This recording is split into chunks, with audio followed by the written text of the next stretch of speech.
Restaurant stocks, what can I say? They're on fire. But sometimes when a high-quality restaurant stock runs up into the quarter, even terrific numbers can't stop it from selling off a tad after the results.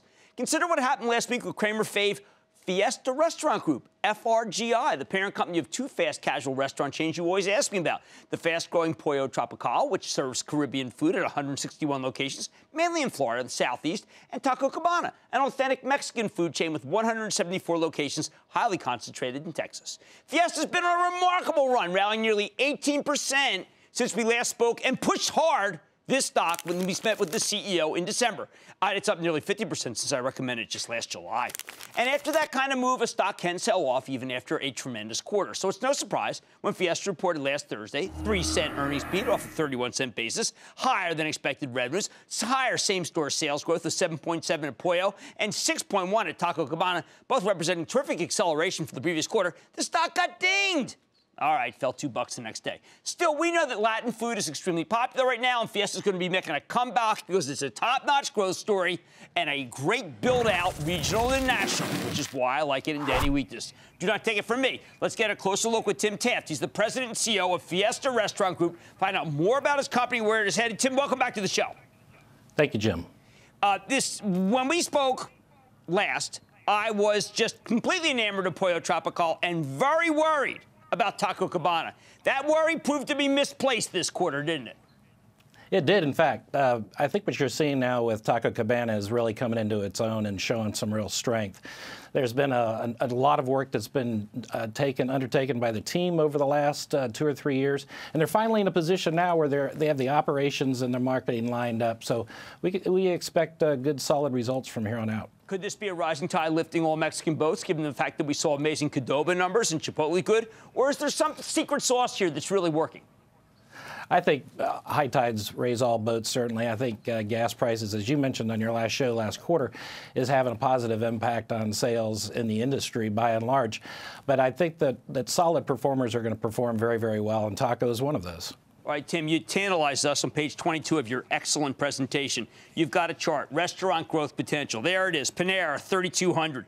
You got Chipotle with 4,500. This potential, 58% growth for the first 30%. And then we've got Taco Cabana and Pollo Tropical with NA. Will you fill in NA? Is it possible that one day we will see system-wide restaurants that are similar to Panera and Chipotle? Well, first of all, we put that page inside the presentation so we don't have to answer how big we think we're going to get. Come on, man, you're national TV. This is your chance. Secondly, we put that chart in the paper, in that document, not to show how big we are, but to remind ourselves how small we are and how much work we have to do. That is a really good point, and that's why I tell people we are early on in the story, which is why I'm not freaking out about the quarter. There's another page, though, that just speaks for itself, compelling restaurant-level earnings for interest, taxes, depreciation, and amortization, where you are very close to Chipotle. Could you ever move ahead of Chipotle?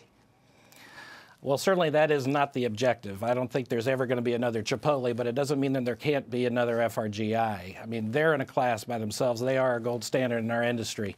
But all we're trying to do is improve our unit-level economics, every month, every quarter, and have a nice, steady, systematic growth curve. Well, you're doing that. Some of these remodelings and the legacy.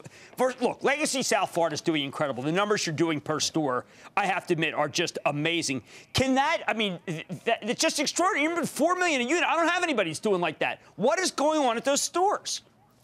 Well, I think what you have in South Florida is the fact that those legacy stores, we've been media efficient there the longest. We're serving second generation of customers down there. They know us. They know everything about us. They love our food. And what you're seeing in the rest of the markets, as these emerging markets, you're seeing us really grow, and that the awareness factor of the brand and how to use us, all of those things are growing. And I think in evidence of what's going on in Central Florida and the kind of growth that we're having ever since those restaurants and those markets got to media efficient.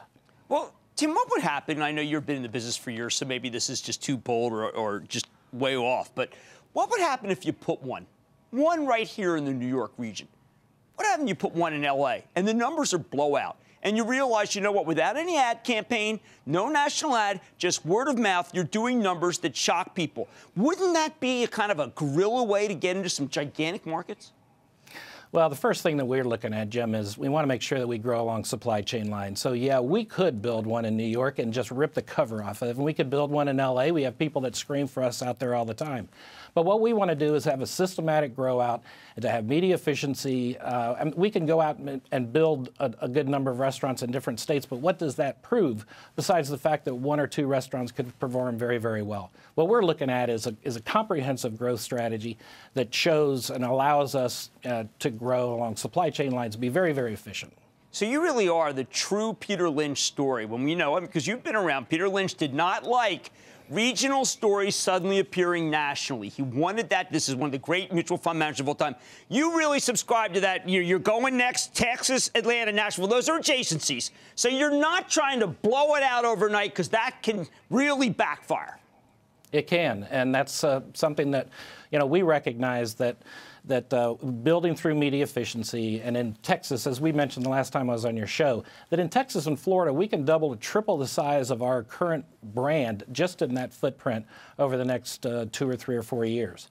So, what we plan on doing is making sure that we grow systematically and strategically, make sure that we evolve this brand and we do everything that we can. There's a lot of work that still needs to be done and a lot of learning that still needs to be done as well. Well, your humility is exactly what is needed when you've got a $1.8 billion company that could eventually be $4, $5, $6 billion under your helm. I want to thank you so much, Tim Taft, President and CEO of Fiesta Restaurant Group, for just delivering the numbers and really making so much money for our viewers. Great to see you, sir. Thank you. This is how you do it. You do it measured growth. He said he could blow out the numbers, but that doesn't, in one store, that proves nothing. What he's doing is sustainable growth, and that's what I like in a restaurant chain. Mad Money's back after the break.